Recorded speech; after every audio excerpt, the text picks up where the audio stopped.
Away we go. All right. Good morning, good afternoon, and good evening. Welcome down the Security Rabbit Hole to another edition of the Down the Security Rabbit Hole podcast. It's James and I because Jim was abducted by aliens. You know what, James? I'm going to just make things up when Jim gets Nice. sidelined by his actual job. It's Today, probably close. I mean, he might actually be hoping it was aliens instead of whatever he's caught into now. Fair. We're That's going to fair. get him in trouble at some point. All right. If you guys have noticed, this is a podcast about burnout and other things. I have two wonderful guests that may have some experience in this. I'm going to let them introduce themselves. But ladies first, Rebekah, you go first. Thanks, Rob. Appreciate it. Rebekah Wilkie. I am responsible for cybersecurity at a very wonderful fintech company that has a great culture, and I really enjoyed the challenges and watching the program grow. So fortunate to have the experience that I have and see the teams that I get to work with and learn a lot about a new industry and watch a team grow. So it's been a lot of fun. So that's my show. All right. Ryan, you're up. Hey, everybody. Ryan Halstead. I'm Director of Cyber Operations for the same fintech that Rebekah's describing. And being in cyber operations, I think burnout's more of a spectrum than it is an on-off state. I don't know. Can I make the joke that we're all on the spectrum somewhere in this industry? Here we are. It's seasonal according to the title. Right. So. That's right. Listen, I feel like when you guys proposed the topic and I came up with the title, I feel like I've lived this. We all have had that experience. I think everybody's had that experience in this industry where you live and work with people that have superhero syndrome. And maybe you've had it yourself, right? When the going gets tough, we put the cape on, we get things done. More. That's the inevitable cost of punishment for doing a job of 7. You get to do the job of 8. Talk to me about a little bit of what you guys are thinking and kind of where this started and frankly how we got here. We live it, right? I think all of us, I think you said it perfectly at the beginning. We live it. I think there's a predictable seasonality to security martyrdom, right? I think it happens at the end of a quarter, audit, a breach headline. That seems to be the one I think that really got us talking. Often when a 0-day drops, everyone really gets hyped and gets really excited. And even we've seen it with geopolitical tensions and the temperature rising and geopolitical. So I think when all that happens, we're suddenly wearing, incident as a badge of honor. And Ryan and I have had a lot of conversations about this. And I think sometimes I've seen in my past and even, I don't want to predict the future, but it's like we've normalized the hero culture. Don't jinx us. Yeah. So I think that's probably what I would think maybe drove a lot of those conversations when Ryan and I are on the road burning it down. We refer to it as tornado chasing. There seems to be a personality in cybersecurity that is always looking for that dopamine hit. And running to the next fire is certainly that. So, we encounter a lot of tornado chasers. And with that, I think comes two distinct ends. One, they're usually perfectionists because there's a lot demanded of us. So you can't really just half do incident response. Right. But with perfection, I think comes burnout because perfection's a high standard to bear day in and day out. Ryan, if your org needs heroes to be safe, I think it's not safe. 100%. Listen, I agree with you guys. I've been in those. There's a couple of ways I think this manifests. One is the building's on fire, everybody jump in, right? And there are people that work themselves almost literally into bad health or into bad situations because of it. Look, a lot of us love the companies we work for, myself included, but it is not worth your health, your family, or your life, because the company probably doesn't feel the same way about you. It's one of those one-way relationships generally. No matter how good the company is, I'll just put it at that, right? You're not really family. Just ask HR. But I kid. But when it comes to like the other way this manifests is there are people, and I feel like I have to caveat this by saying I've been one of those. I've had to have somebody like grab me by the shoulder, smack me once or twice, and go no, because it's bad. Where they will willingly do this. So every team goes through this. You can take this as a manager or as an employee. Let's start on the manager side, right? Your team's understaffed. You jump in as the manager, as the team lead, and you're picking up all the slack. It looks good from you're a duck.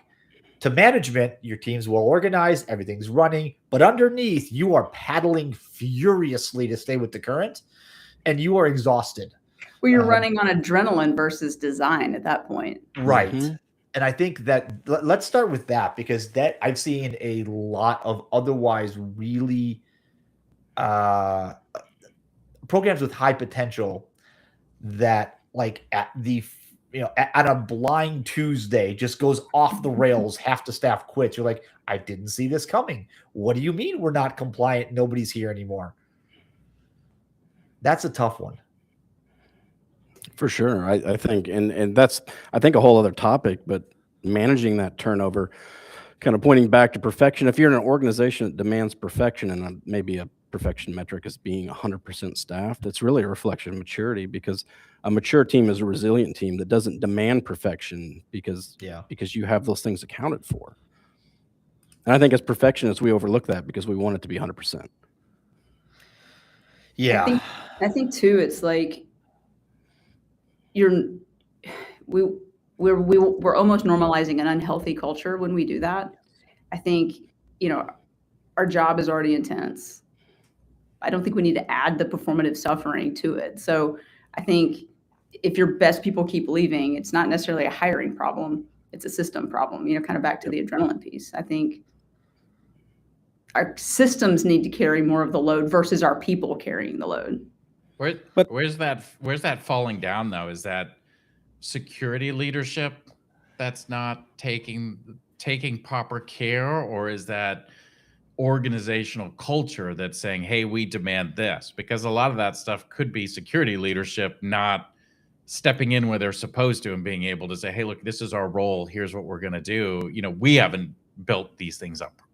Yeah, I think a lot of organizations that I've seen measure cyber success by visible suffering, long nights, war rooms. Well, that's kind of the culture of cyber. It's almost an extreme sport by itself. You get into this knowing that it's going to be extreme. You're going to work all night, and there's hackers, and that's the whole thing. Yeah, firefighting is the KPI, right? Right. Yeah, but look, because we don't have anything else that's. We always say cybersecurity is a cost center, right? It's we don't have something to really measure why we're so special, and so the constant James, I know you're going with this firefighting, like it's giving some sense of purpose when 90% of what we're doing doesn't really carry a lot at face value. Well, mature programs look boring from the outside. I mean, 100%. Honestly, the best compliment that I can get from Ryan as my director of cyber operations is to say, hey, we're good. Nothing happened. But that doesn't sell. Papers aren't gonna fly off the shelves for that. No, the best security decisions are boring. If you're driving your program by what's exciting, then you're optimizing for the wrong thing.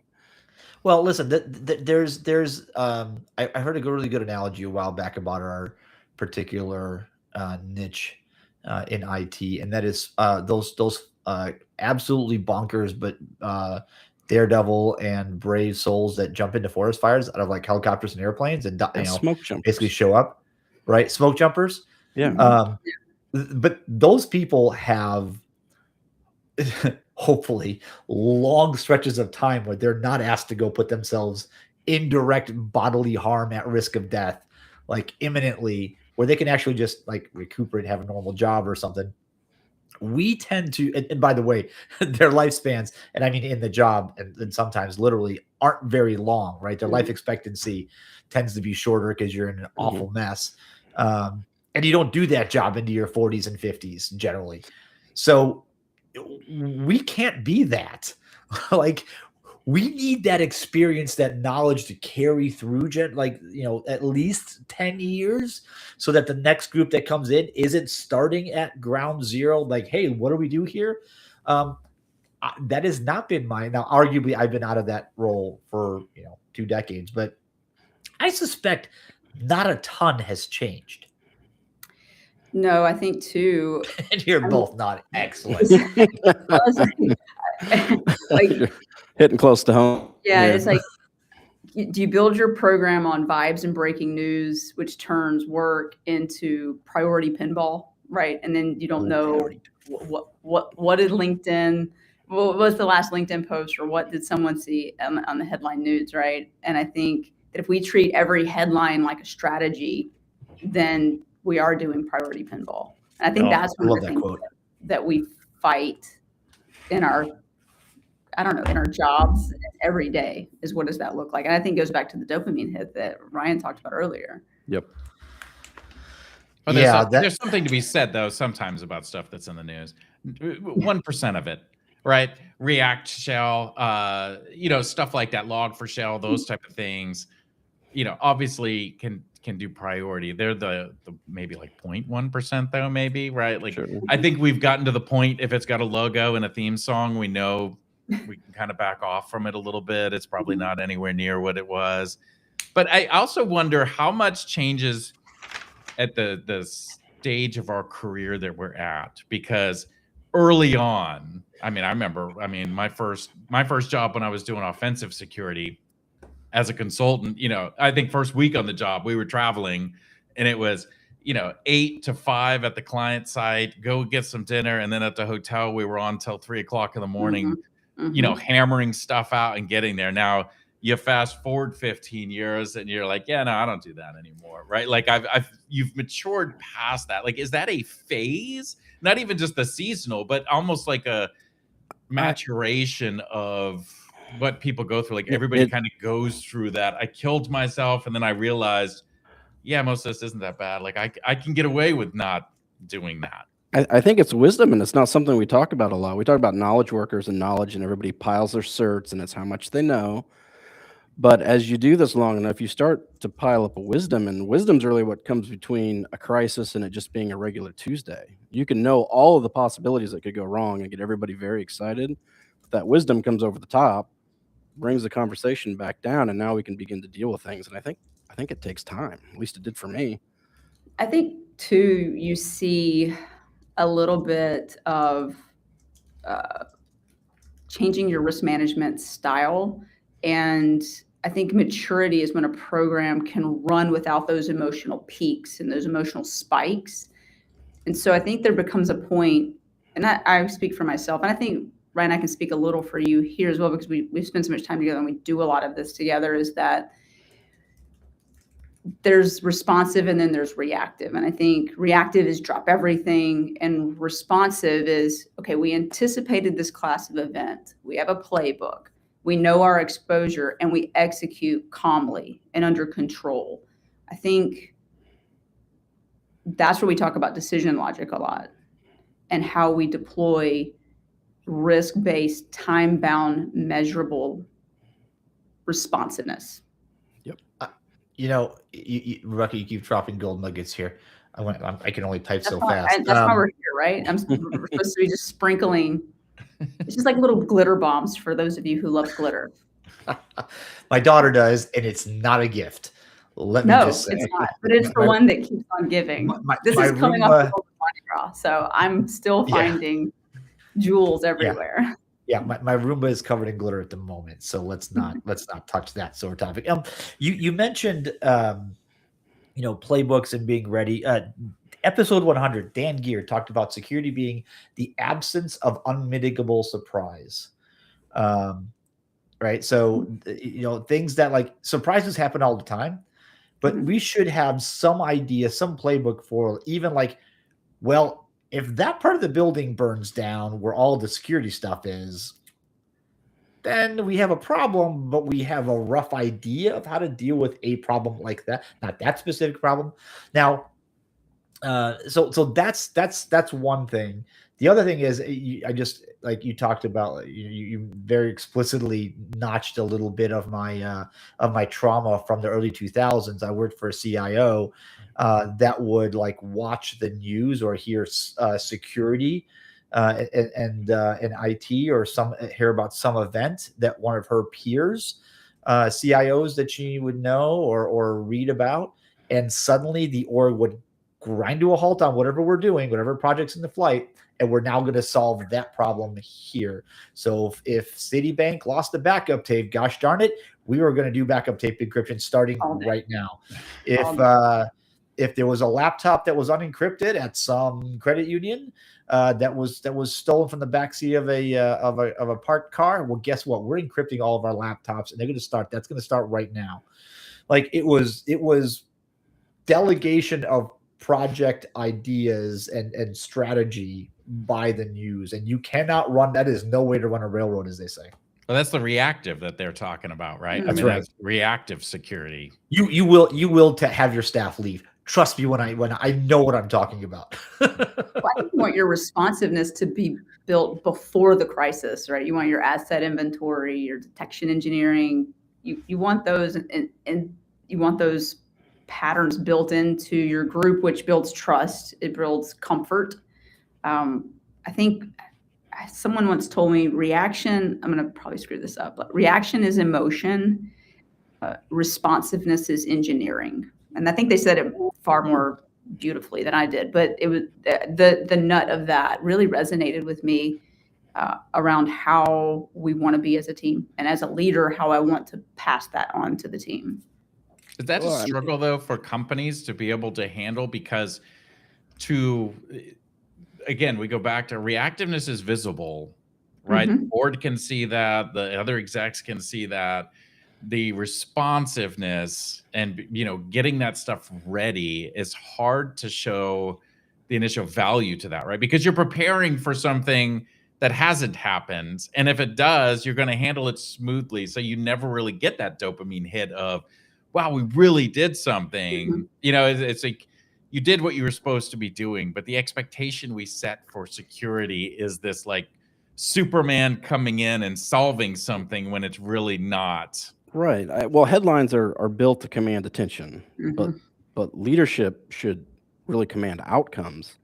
So I think it comes down to the leadership presence. If you're always running around with your hair on fire, that's going to go right down to your people, and they're going to act the same way. But if you're composed and you push that down from the top, that we have this under control, people are going to act accordingly. James, I think you bring up something interesting. Like when security becomes a crisis function, I think that's where things get twisted. And when you bring in a different leader who runs culturally a different program to make cyber a business enabler, that's when you have to begin to just untangle the bowl of spaghetti that's been created. And that's a challenge. Yeah. Look, I think when there are two distinct lines of work in cyber. There's the predictable, we'll call it the oversight, the compliance, the engineering, the architecture, sitting on projects, help them build safer, work with compliance to make sure that we get the right guidelines out, audit those guidelines, blah, blah, blah. Then there's the firefighter, smoke jumper, adrenaline junkie type. And I feel like all of us have loved that job for... We cut our teeth on those jobs. Yeah, sure. Let's go with that. For at least 5 minutes.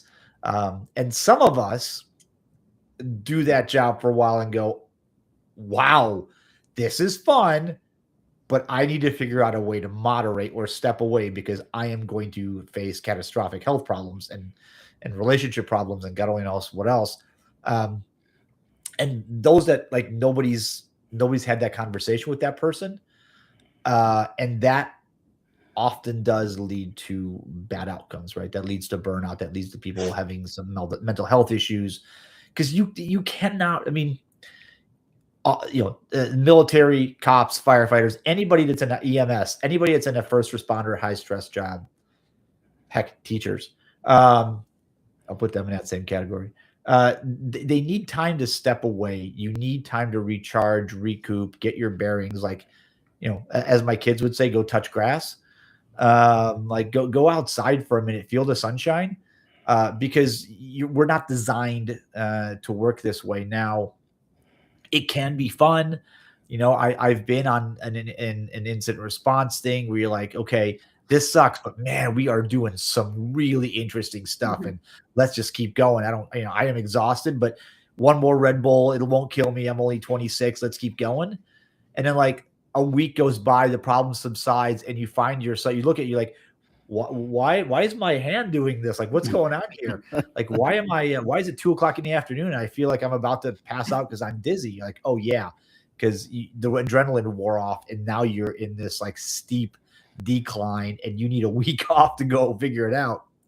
But like these jobs are different people gravitate towards these, but I feel like as management, it does fall upon us, for even the most hardened, adrenaline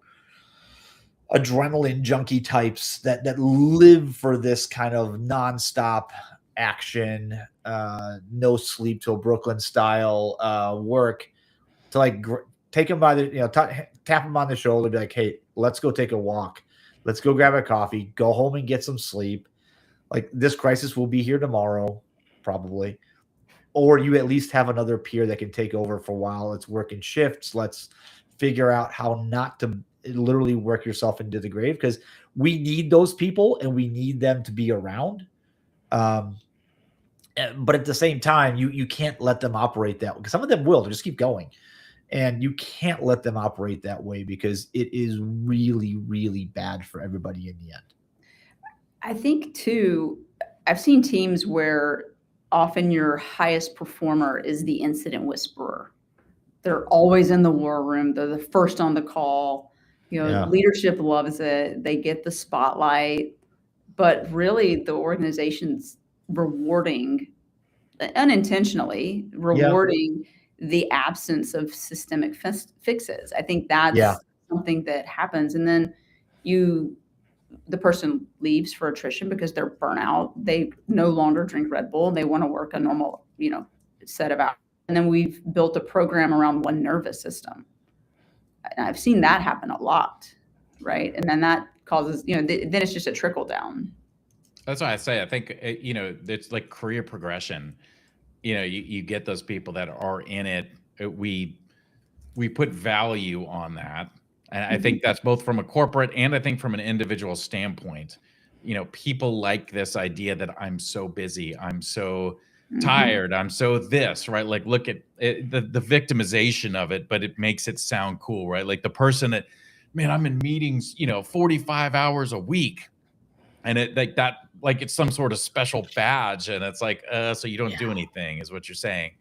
But we push for that, and that shows that value and how important we are. And we know in security, right? We're special. I'll put it in my air quotes again. It's special. James It's different from everything else. We have to have something that separates us. Like, can I work a 40-hour week and be like the developer over there? Like, no, I'm 60 hours a week. Like, that's, look at the cartoons out there that are all about like, all the execs, and they're all sleeping in their bed dreaming, and it's the CISO that can't sleep. We put all this idea around the idea that security is just like, it's just this next level. Well, it's part of the lore. Ourselves, right? I think it is. It really is part of the lore. Yeah. Sorry, go ahead. That's why I think half of us joined in the first place, is because the first day on the job, we met the grizzled guy who hasn't slept in 36 hours. And, he's got this aura of glory around him. We wanted to be that. That's why everybody gets into pen testing, right? Like, it's the sexy side of it until you realize that it's 90% reporting and 10%. Wow, that was fun. Yeah. But we sell that side of it.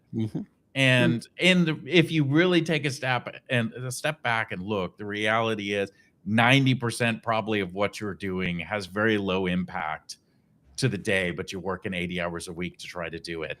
right? Because we've built that, we have to be doing all these different things. I mean, Raph, think of the conversation we had with RSnake long ago about, hey, look, we got all these vulnerabilities, like 2% of them are actually exploited. Yeah. Nobody told me about the massive amount of PowerPoint engineering that would go into a cybersecurity career. Right. What have I learned that I am really good at hacking? Excel. Yeah. Exactly. Yes. Exactly. It turns out that's my best Like quality. the best, man. I mean, you start to realize, right? A majority of most of the jobs are project management type roles. Mhm. Yes. They're not super high tech. Yes, there are technical pieces, but a lot of it is not super high technical. And if it is, it's not all the time. And I don't know, maybe that leads people to kind of chase the fires, because do I want to sit in PowerPoint and Excel, or do I want to, be on the front lines throwing some PowerShell together to try to figure something out? Well, and now we have the arms race of who's the best prompt engineer. Oh Right? God. Yeah. All right. Let's. So all right. Before we get everybody to drink, we said AI. I didn't say it. I implied That's it. right. It did. It just said prompt engineer. We all knew what you meant, Ryan. We all knew. Listen, one more thing. Like, how do we? I want to talk about like the remedy for this, because I think we agree that kind of work. It's not work-life balance. That kind of work is unsustainable on any long-term trajectory. So, like, as leaders, what do you guys do about it? Like, how do you keep your people from burning at both ends and then just fizzling out and requiring like a month off in the in the Himalayas or something? I recently became a licensed therapist. That seems to have been a big benefit. Does that mean you own a bar? Funny story. Just means he charges $500 an hour to talk to them. That's right. That's right. I think recently I've seen a shift where, hey, look, leaders aren't wrong to care about what's in the headlines. I want to make sure that, we're tongue in cheek here, we're having a good time. But I think the fix is, or the move is, to convert the concern, which is valid, into a repeatable intake mechanism. I think if we can do that, if we can create, and Ryan and I kind of have like a rapid remediation process that we use that's morphed into multiple versions of like a headline triage process. I know that sounds odd, but it's like, okay, how are we going to handle the latest headline? What's the assessment of it? Does it even map to our environment? Do we act now? Do we monitor? Do we communicate the decision? Does it meet the threshold? And so by doing that, we don't ignore the headlines. We don't ignore the fire chasing. We just route it differently. And we've seen, I feel, and Ryan, you can correct me here, and I'll toss it to you, but I do feel that it's changing the pace and changing the control mechanisms and the feelings that we have around how we want to run our operation. Yeah. Well, a burning hot headline becomes a lot less scary when you can triage it appropriately, and everybody has their right place. Yeah. I think that ends up happening too. Like once you start putting those different things in place, like I can see the headline. I mean, I read the news every morning, go through headlines. We do a threat intel meeting every morning. We talk about, hey, does this affect us? Does this not affect us? What, and so as you start going through that, so one, I think personally you gain an understanding of, hey, what do we have internally? But two, when you start going back to the team, like, hey, I know we're using SolarWinds. So this thing just came out. If the team has the ability to query some sort of asset management system, or, we have the mechanisms in place to look up the questions that are there, versus when you don't have that stuff in place. Right now, you're freaking out, like, oh my gosh, who do I even talk to? How do I find out if we have this? Are we exposed? Who's this? So as you're going through those exercises, being able to identify, hey, what did we not have here? And if we put this in place, this would make us much more quick to respond, and we could keep the emotion out of it. We can be calm, but like identifying what are those pieces missing. Yeah, we do like an intake, and it gets a score in a way, right? It's just business impact, exposure, control gaps, and then from there you can then create that decision tree. Yeah. But that takes that reaction out of it, right? And it gets you more into we respond to it. Yeah. We can follow our playbooks. We understand This is how we do it. We go here, here, and here. If there's a piece missing, then we can go back and identify how do we add that piece to our playbook. But this is our response plan. I think that solves for both problems at the same time. What you're just describing, James, particularly with having solid playbooks, right? It's not. It doesn't make having a playbook doesn't mitigate the fact that it's still going to be an emergency and there's still going to be some requirement to jump out of an airplane and go fight the fire. It's just now it's in a structured way, right? Now you don't start it with like, what is this thing? Now it's like, okay, we know roughly how to address it. Let's go ahead and get the right people in the right places, use with the right tools. Let's see, we've got a framework set up. Let's go tackle this thing. It's like jumping out of the plane raft where you got your tools in a bag versus somebody just emptying the bag behind you as you jump. or first jumping out of the airplane and going and landing wearing your scuba gear set while you actually in the forest, right?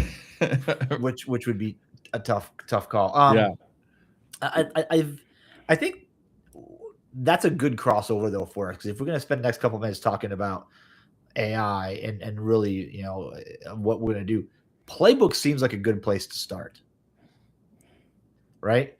Because we spent a bunch of time early on in our cyber years and our immaturity, doing everything for the first time, again and again and again. I said that on purpose that way. And then we realized, like, okay, we should really have a playbook or two. So we developed those. And then we got into automation, and we just threw automation at things again and again and again. And then somebody came along and said, hey, playbooks made us better the first time. Maybe we should automate playbooks rather than like just automate.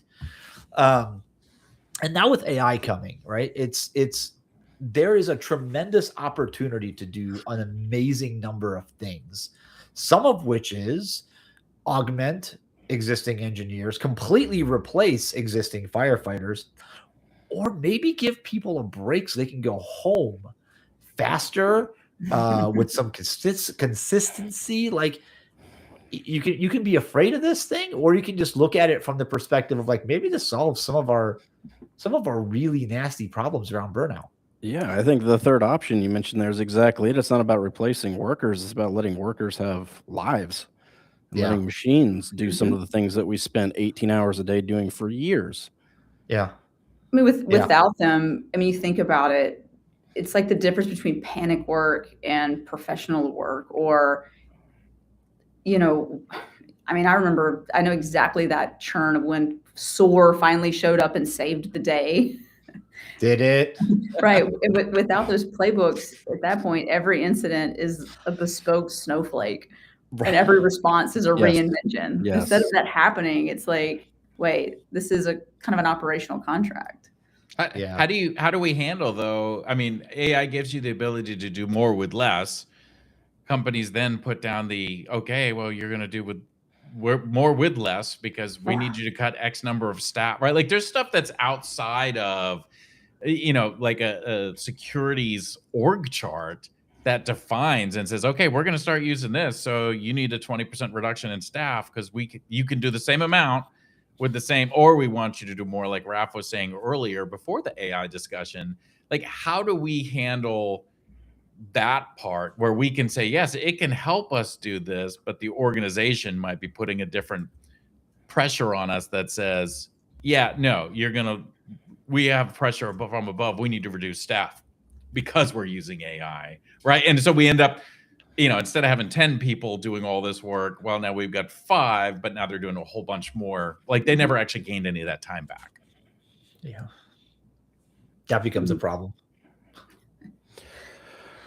I'll take a stab here, but I think it comes back. Yeah, I think it does. It still comes back. You started this, by the way. Yeah, this is your fault. To team maturity, knowing humans still have to be in the loop, so we can't just send all the humans home and let the AI do the things. I think understanding your team, understanding how it's structured, the maturity and its ability to now take on these new tools, and increase their productivity by whatever that number is, 50%, 100%. Ideally, if you've done your job correctly, the human number shouldn't change that much. mean, AI can confidently be wrong as well. I think I've seen that where AI Yes, is that's what humans is still need to be in the loop. human in the loop. Yes. I think that, and also, especially in our line of business, we have to be very cautious what data we feed the AI bot. And so sometimes I can see where AI increases noise and risk, and we don't want AI involved. I mean, where we do want AI involved, of course, were those repeatable processes and those things, but where it can auto-generate items, productivity, let it be the co-pilot, right? Not the autopilot. But this puts a lot of extra effort and requirement on security leadership to justify the value of their team, the value, the numbers that they have. And I would like to say traditionally security leadership has struggled with that. We have a lot of people that, we like to build empires. We like to oh, I'll take 50 more resources, and with no ability to justify what those would be, right? But we'll always take more. So we don't have the best history of being able to justify that, hey, we're actually really good at understanding our teams and our needs. And so that's where I'm saying I fear that it's not necessarily the security leadership saying, hey, I want to cut staff. It's above that going back and saying, hey, as an organization, we just did this. Everybody's saying that's a 20% reduction. Like, you need to cut this work, right? Like, security leadership has to be able to justify that value. And I just feel like historically that's been a struggle in that realm. I think, it has, but in our defense, I don't think historically we've ever had to deal with AI either. So I think in the chaos of the technology revolution, there's opportunity here to exploit delivering value in new ways. And I think that's going to come to bear as we continue down this road. I think smart leadership is going to figure out that balance.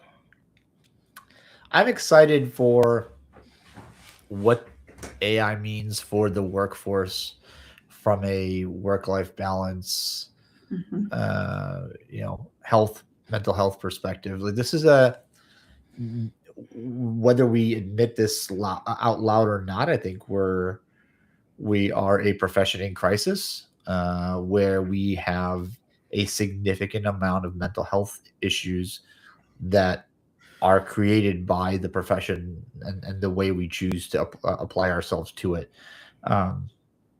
It's not to blame the victim here, but there's like how, if you continue to touch the hot stove, there's two people that fall here. One, you, because you keep touching the hot stove, and two, your parents, who should at some point go, okay, this is good. This is not working. Like, we need to tell them to stop, right? Like, we have, and it stops at the CISO or whoever that ultimate layer there is, because you need to have constant communication with the people that work for you and their leaders and on down.